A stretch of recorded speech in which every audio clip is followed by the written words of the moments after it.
ఉదయం 7:30-8 గంటల ప్రాంతంలో మాకు ఈ మెరకచింత బాకూరు గ్రామస్తులు కొంతమంది ఫోన్ చేసి మెరకచింత ఆశ్రమ స్కూలు నుంచి అక్రమంగా కొన్ని బియ్యం బస్తాలు హాస్టల్కి చెందినవి బయట మార్కెట్కి తరలిస్తున్నారనే ఒక సమాచారాన్ని అందించారు. మాకు సమాచారం అందిన వెంటనే పిఓ గారికి ఈ విషయం తెలియజేసి వెంటనే ఎంక్వైరీ చేయడానికి స్కూల్కి వచ్చాం. స్కూల్లో విచారణ చేసి అంటే స్కూల్లో స్టోర్ రూమ్స్లో ఉండాల్సిన స్టాక్స్, రైస్ ఎంత నిల్వ ఉంది ఇదంతా చూసాము. అదేవిధంగా హెచ్ఎం గారితో వార్డెన్ గారితో కూడా ఎంక్వైరీ చేసాము ఈ విషయం. హెచ్ఎం గారు నిన్న సెలవు కాబట్టి లేరని చెప్తున్నారు. బియ్యం కూడా అక్రమ రవాణా అనేది అర్ధరాత్రి 12 ఆ ప్రాంతంలో బయటికి తరలించడం జరిగింది. దీని మీద వార్డెన్ గారికి వివరణ అడగా అతను ఇంకో కారణం చెప్తున్నారు. ఎవరో సేల్స్ మ్యాన్ గారు అడిగారు లోను దానికి ఇస్తున్నారని. దాని మీద కూడా విచారణ చేసాం. సేల్స్ మ్యాన్ కానీ ఎవరు కానీ రైసు లోన్ అడగలేదు అనేది మా విచారణలో తేలింది. వార్డెన్ గారు కూడా చెప్పారు స్కూల్ హాస్టలే అని.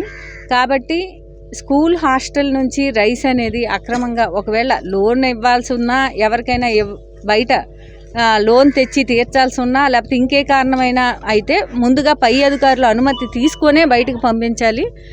అది వార్డెన్ గారు మా పై అధికారుల దృష్టిలో పెట్టలేదు.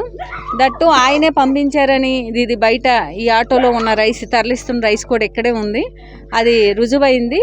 కాబట్టి పిఓ గారి ఆదేశాల మేరకు ఇలా హాస్టల్కి సంబంధించిన సరుకులు గవర్నమెంట్ ద్వారా సప్లై అయిన సరుకులు పిల్లల కోసమే వినియోగించాలి తప్పితే బయట మార్కెట్కి తరలించరాదు. ఎందుకు అంటే అది ప్రభుత్వం నిబంధనల మేరకు ప్రభుత్వం అనేది విద్యార్థులకి సమకూర్చినది కాబట్టి బయట మార్కెట్కి తరలించడం, దుర్వినియోగం చేయడం అనేది నేరం. కాబట్టి పిఓ గారి ఆదేశాల మేరకు మా ప్రాథమిక విచారణలో డిప్యూటీ వార్డెన్ గారు ఇలా బియ్యం తరలించడంలో వాస్తవాలు మా దృష్టికి వచ్చి అవి రుజువైన మేరకు పిఓ గారి ఆదేశాల మేరతో డిప్యూటీ వార్డెన్గా పనిచేస్తున్న కోటిబాబు మ్యాథ్స్ అసిస్టెంట్ని సస్పెండ్ చేయడం జరుగుతుంది. అలాగే ఈ విషయాల్ని ఇక్కడ హెచ్ఎం గారు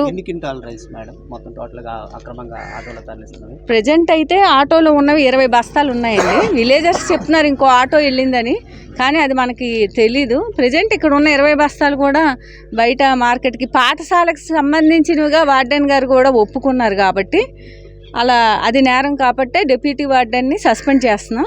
అదేవిధంగా స్కూల్లో పర్యవేక్షించాల్సిన అధికారి హెచ్ఎం కాబట్టి ఈవిడికి షోకాజ్ నోటీస్ ఇస్తున్నాం. ఇప్పుడు దీనికి ఎక్స్ప్లెనేషన్ రాసిమ్మని తదుపరి విచారణ చేసి ఏంటి అనేది చూసి వాళ్ళ మీద పనిష్మెంట్ ఇస్తాం. ఏం జరిగింది? నా పేరు వి లక్ష్మణరావు అండి. మెరకచింత మాజీ సర్పంచ్, సిపిఎం పార్టీ మండల కార్యదర్శిగా పనిచేస్తున్నాను. శుక్రవారం సాయంత్రం బాకూరు అల్లూరు జిల్లా ఉక్కుంపేట మండలం మెరకచింత బాకూరు మండల కేంద్రంలో మెరకచింత స్కూల్ నుండి శుక్రవారం అర్ధరాత్రి 12:30 గంటలకు బాకూరు సెంటర్లోని 2 ఆటోలతో బయట రావడానికి మా గ్రామస్తులు అందరూ కూడా ఇక్కడ సెంటర్లో ఉండడం జరిగింది. ఈ అర్ధరాత్రి సమయంలో అసలు ఈ ఆటోలు ఎందుకు వస్తున్నాయని ఆపడం జరిగింది. అయినప్పటికీ కూడా ఒక ఆటో తప్పించుకొని ఆయన వెళ్ళిపోవడం జరిగింది. రెండో ఆటో నిలపడం జరిగింది. ఆ ఆటో చూస్తే ఈరోజు హై స్కూల్ నుంచి 20-21 బస్తా ఈరోజు పట్టడం జరిగింది. యూత్ అందరు కూడా పట్టి దీనికోసం ఏంటనేసి గట్టిగా అడగడం జరిగింది. అడిగిన తర్వాత కూడా ఆ డ్రైవర్ కూడా పరారులో ఉన్నాడు.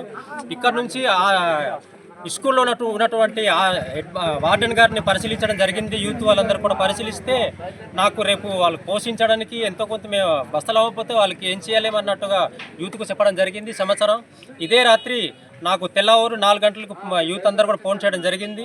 నేను ఉటవుటిన ఇక్కడ బాకూరు కేంద్రంలో రావడం జరిగింది. వచ్చింది వెంటనే చూస్తే వాస్తవాలు మన కంటెదరకు కనిపిస్తుంది. ఇక్కడ పిల్లలకి పెట్టేటటువంటి మెను సక్రమంగా అమలు చేయకుండా ఈరోజు అర్ధరాత్రిలో బయట వెళ్తున్నా కూడా ఈరోజు అధికారులు కానీ ఈరోజు ఇక్కడ ఉన్నటువంటి టీచర్స్ కానీ ఇక్కడ ఉన్నటువంటి పైన ఉన్నటువంటి అధికారులు వీరెవరు కూడా స్పందించట్లేదు. ఇలాగే ఇదే ఫస్ట్ కాదు, గతంలో కూడా చాలాసార్లు జరిగింది. అయినప్పటికీ కూడా ఇప్పటి వరకు కూడా దీనికి పైన ఏ అధికారులు మరి గట్టి చర్యలు తీసుకోలేదు. కాబట్టి ఇక్కడ నుంచి అయినా ఈరోజు జిల్లాల వరకు చూసినా సరైన పోషకాహారం లేక మరణాల సంఖ్య చాలా పిల్లలు మరణాల సంఖ్యలో పెరుగుతుంది. దీనికి ఇప్పుడు అతిగతిలేని పరిస్థితి. కాబట్టి ఇకపై నుంచైనా అధికారులు స్పందించి ఇటువంటి అక్రమ రవాణాలని ఆదుకొని మరి ఆపేయాలని మేము డిమాండ్ చేస్తున్నాం.